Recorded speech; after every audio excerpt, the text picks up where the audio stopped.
যেখানে আওয়ামী লীগের লোকেরা দোসরেরা সন্ত্রাস না করেছে, সেই সন্ত্রাস থেকে আমরা এখন মুক্ত। আমাদের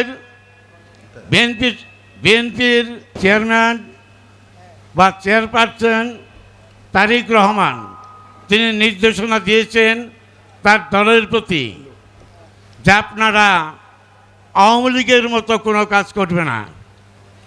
আমরা চাই, তিনি বলেছেন বিএনপির আদর্শে, শহীদ জিয়ার আদর্শে দেশ যেন সুন্দরভাবে চলে, কারণ কোনো ক্রমে জনসাধারণকে অত্যাচারিত নিপীড়িত করা যাবে না। আজ আমরা স্বাধীনভাবে এই মঞ্চে গান পরিবেশন করতেছি, কোনো গণ্ডগোল নাই, হইচই নেই।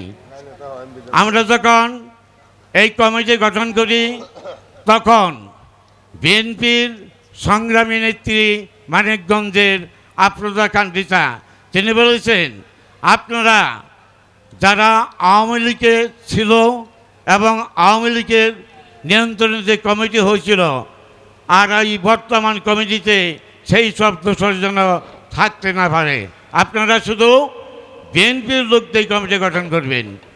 সেইভাবে আমরা কমিটি গঠন করেছি এবং তিনি নির্দেশও দিয়েছেন তার মানিকগঞ্জের নেতাকর্মীদের উপর, তোমরা এই মান্তার মেলা সুন্দরভাবে নজর রাখবে, সেখানে যেন কোনো দুর্ঘটনা না ঘটে।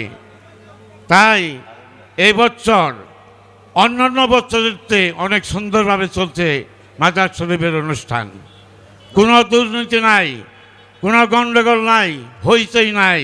সুন্দরভাবে বিএনপি নেতাকর্মীরা যেইভাবে আমাদেরকে সহায়তা করতেছে, তাই আমি এই কমিটির পক্ষ থেকে তাদেরকে জানাই অনেক অনেক ধন্যবাদ। সম্মানিত শ্রোতামণ্ডলী, আজ আমাদের এই মঞ্চে যে পালা কমিটি থেকে নির্ধারণ করা হয়েছে সেই পালাটি হচ্ছে শরীয়ত এবং মারফত। শরীয়তের ভূমিকায় থাকবে জহির পাগলা এবং মারফতের ভূমিকায় থাকবে বাবলু সরকার। আর আমি এই শিল্পীদের কাছে অনুরোধ করছি, দর্শকের একটা শখ, অনেক দিন ধরে তারা জহির পাগলা শোনেন না, কাজে আমি অনুরোধ করছি গান ধারাবাহিকভাবে ছোট আসরে পরিচালিত করবেন এবং পরিশেষে বিচ্ছেদ গানেরও ব্যবস্থা রাখবেন। বিচ্ছেদ শোনার জন্য মানুষ আফসোস করতেছে। আর সর্বশেষে জহির পালা দিয়ে শেষ করবেন। ধন্যবাদ সবাইকে।